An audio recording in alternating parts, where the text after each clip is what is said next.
Hello good morning बच्चों कल हम एग्जाम्पल 14 कर चुके थे और आज हम आगे चलेंगे। तो बच्चों अभी तक हमने क्वाड्रेटिक इक्वेशन थी, द्विघात समीकरण बोलते हैं, वो हल करना सीख लिया था, उसके फैक्टर करना सीख लिया था। और आज हम तीन घात वाले बहुपद का फैक्टर करना सीखेंगे। तो बच्चों कैसे करते हैं, बहुत सिंपल तरीका है। थोड़ा सा समस्या जरूर आती है लेकिन थोड़ा सा ट्रिकी हो जाता है। कैसे मैं बता देता हूँ। जैसे ये वाला एग्जाम्पल है, हम इसमें क्या करेंगे, x इक्वल टू 1 रख के देखिए तो यहाँ क्या हो जाएगा, 1 हो जाएगा, ये 23 हो जाएगा, यहाँ पर 142 हो जाएगा और यहाँ पर क्या हो जाएगा, माइनस का 120 हो जाएगा। क्योंकि यहाँ पर मैं x की जगह 1 रखूँगा तो कोई फर्क नहीं पड़ेगा। तो देखिए ज़रा, 142 है, ये 142 और 1 को मैं जोड़ूंगा तो कितना हो रहा है, 143 हो रहा है। इस तरह से मैं 120 और 23 को जोड़ूंगा तो कितना हो रहा है, 143 हो रहा है। यानी कैंसिल होकर कितना हो जाएगा, 0 हो जाएगा। यानी जब मैंने x इक्वल टू 1 इस वाली इक्वेशन में रखा तब इसकी वैल्यू कितनी आ गई, 0 आ गई। इसका मतलब x इक्वल टू 1 यानी x माइनस 1 इक्वल टू 0 इस बहुपद का क्या हो जाएगा, एक गुणनखंड हो जाएगा। ठीक है बच्चों। अब जब गुणनखंड होता है तो मैंने आपको भाग देना सिखा ही दिया है, तो अब क्या करेंगे, इस वाले इक्वेशन में x माइनस 1 का क्या करेंगे, डिवाइड करेंगे। तो डिवाइड करने पर आपको जो भागफल प्राप्त होगा वो एक क्वाड्रेटिक इक्वेशन प्राप्त होगी, एक द्विघात समीकरण प्राप्त होगा, जिसको सॉल्व करना मैंने आपको अच्छे से बता दिया है। तो आप उसको सॉल्व करना। ठीक है बच्चों। अब हम चलते हैं एक्सरसाइज की तरफ। आज हम स्टार्ट करते हैं एक्सरसाइज 2.4। इसमें बच्चों देखो, पहला क्वेश्चन क्या दे रखा है, बताइए कि निम्नलिखित बहुपदों में से किस बहुपद का एक गुणनखंड x प्लस 1 है। तो बच्चों मैं अभी एग्जाम्पल 15 में आपको बता के आया हूँ, तो उससे आपको बहुत ज़्यादा हेल्प मिलने वाली है। तो चूंकि पूछा गया है कि निम्न में से किस बहुपद का एक गुणनखंड x प्लस 1 है, तो हम क्या करेंगे, x प्लस 1 का शून्य निकालेंगे और x प्लस 1 का शून्य निकालने के लिए हम इसको 0 के बराबर पुट कर देते हैं। तो x की वैल्यू यहाँ से कितनी आ जाएगी, -1 निकल के आ जाएगी। ठीक है बच्चों। अब हम इस x की वैल्यू को x बराबर -1 को क्या करेंगे, x बराबर -1 को सारे समीकरणों में रख के देखेंगे।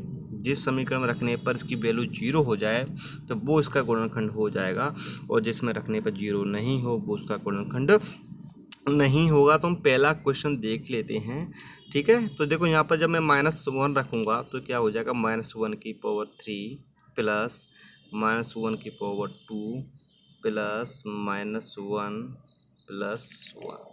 अब देखो -1 की पावर 3 है तो ये कितना हो जाएगा, -1 हो जाएगा, और प्लस -1 की पावर 2 है, चूंकि सम पावर है तो ये प्लस का 1 हो जाएगा, और ये भी प्लस माइनस माइनस हो जाएगा, और ये +1। तो देखो 1 से ये गया, इससे ये गया, इसका मतलब कितना आ गया, 0 आ गया। इसका मतलब हम कह सकते हैं कि x प्लस 1 इस वाले बहुपद का एक गुणनखंड है। ठीक है बच्चों, उम्मीद करता हूँ आपकी समझ में अच्छे से आ गया होगा। ठीक है। इसी तरह से हम दूसरे वाले में चेक कर लेते हैं। तो x बराबर में -1 रखूँगा तो -1 की पावर 4 प्लस -1 की पावर 3 प्लस -1 की पावर 2 प्लस -1 प्लस 1। तो देखिए ज़रा, -1 की पावर 4 है, सम पावर है, तो इसका मतलब प्लस का 1 हो जाएगा। इस तरह ये -1 हो जाएगा, ये भी +1 हो जाएगा, ये -1 हो जाएगा, ये +1 है। तो देखो ये इससे ये कैंसिल हो गया, इससे ये कैंसिल हो गया, लेकिन ये वाला कैंसिल नहीं हुआ। यानी x इक्वल टू -1 रखने पर इस वाले बहुपद की वैल्यू कितनी आ रही है, प्लस का 1 निकल के आ रही है। तो हम कह सकते हैं, चूंकि 0 नहीं आ रहा तो हम कह सकते हैं कि x प्लस 1 इस वाले बहुपद का एक गुणनखंड नहीं होगा। ठीक है बच्चों। ऐसे ही हमें तीसरा करना है, ऐसे ही हमें चौथा करना है, तो आप आराम से कर सकते हैं। ठीक है बच्चों, मैं आपको चौथा बता देता हूँ। चौथा थोड़ा सा क्या टेढ़ा पड़ सकता है आप लोगों के लिए। तो देखो मैं -1 रखूँगा x जगह, तो देखो यहाँ पर मैं x, क्योंकि जब -1 रखूँगा तो ये क्या हो जाएगा, -1 हो जाएगा, और चूंकि ये माइनस का पहले से दे रखा है तो -1 और -1 हो जाएगा। क्योंकि x की जगह में मैं -1 रखूँगा तो x स्क्वायर है, यानी -1 का स्क्वायर प्लस का 1 होगा, और चूंकि एक माइनस पहले से लगा हुआ है तो वो माइनस लगा रहेगा। इस तरह से यहाँ मैं -1 रखूँगा तो ये क्या हो जाएगा, देखिए माइनस माइनस प्लस हो जाएगा, तो ये +2 और +√2 और +√2।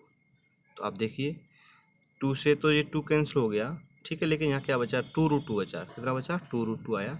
जब मैंने इस वाले क्वेश्चन में -1 रखा, x की वैल्यू -1 रखी, तो इसकी वैल्यू कितनी आ रही, 2√2 आ रही है। इसका मतलब 0 नहीं आ रही, तो हम कह सकते हैं कि x + 1 इस वाले बहुपद का एक गुणनखंड नहीं होगा।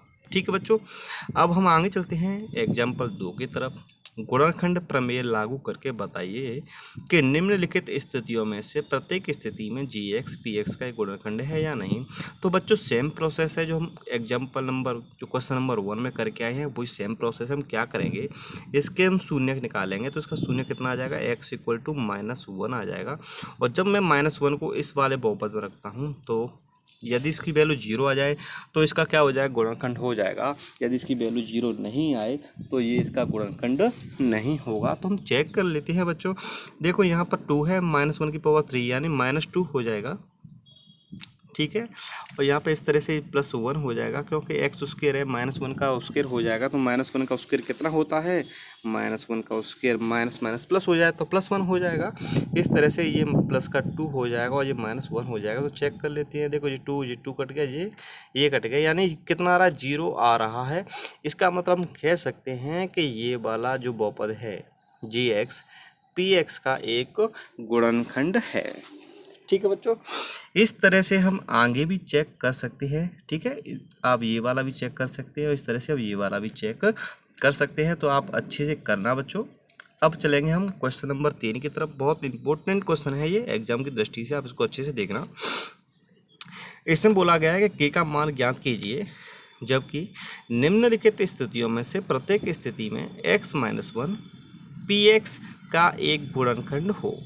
अब बच्चों x - 1 px का गुणनखंड है, इसका मतलब हम इसका शून्यक निकालें तो शून्य कितना हो जाएगा, x = 1 निकल के आ जाएगा।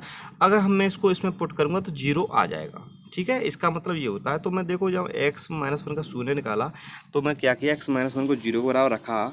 तो x - 1 को मैं 0 के बराबर रखूँगा तो 1 जाके क्या हो जाएगा, x = 1 आ जाएगा। जब मैं x = 1 रखता हूँ यहाँ पे, तो देखो यहाँ पर जब मैं x = 1 रखूँगा तो क्या हो जाएगा, 1 + 1 + k = 0 हो जाएगा, क्योंकि उसमें दे रखा है पहले से गुणनखंड है। ठीक है, तो बच्चों देखो 1 कितना हो गया, 2 हो गया, 2 + k = 0। और जब मैं k की वैल्यू निकालता हूँ तो 2 दूसरी साइड में चला जाएगा तो कितना हो जाएगा, -2 हो जाएगा। तो k की वैल्यू कितनी निकल के आई, k की वैल्यू -2 निकल के आई। तो यहाँ पर हम कह सकते हैं k की वैल्यू कितनी है, -2 है। तो k = -2 इसका राइट आंसर हो जाएगा। ठीक है बच्चों, इस तरह से हम ये वाला भी क्वेश्चन कर सकते हैं, ये वाला भी कर सकते हैं, ये वाला भी कर सकते हैं। तो मुझे थोड़ा सा लग रहा है ये तीसरा वाला मैं करा देता हूँ। देखो अब x - 1 का मैं शून्य निकाला तो कितना आ गया, x = 1 आ गया, है ना। तो 1 मैं इसमें इक्वेशन में रखूँगा तो देखो क्या हो जाएगा, k - √2 + 1 = 0। तो k की वैल्यू मैं निकालूंगा तो √2 दूसरी साइड में जाएगा तो किसका हो जाएगा, प्लस का हो जाएगा। और ये 1 प्लस का है, दूसरी साइड में जाके माइनस का हो जाएगा। तो k की वैल्यू कितनी निकल के आ गई, √2 - 1। इस तरह से हम इसको आसानी से कर सकते हैं। ठीक है बच्चों, अब हम आगे चलते हैं। चौथा पाँचवा बच्चों ऐसा करते हैं, चौथा पाँचवा जो क्वेश्चन है हम कल कराते हैं इसको। आज के लिए इतना ही।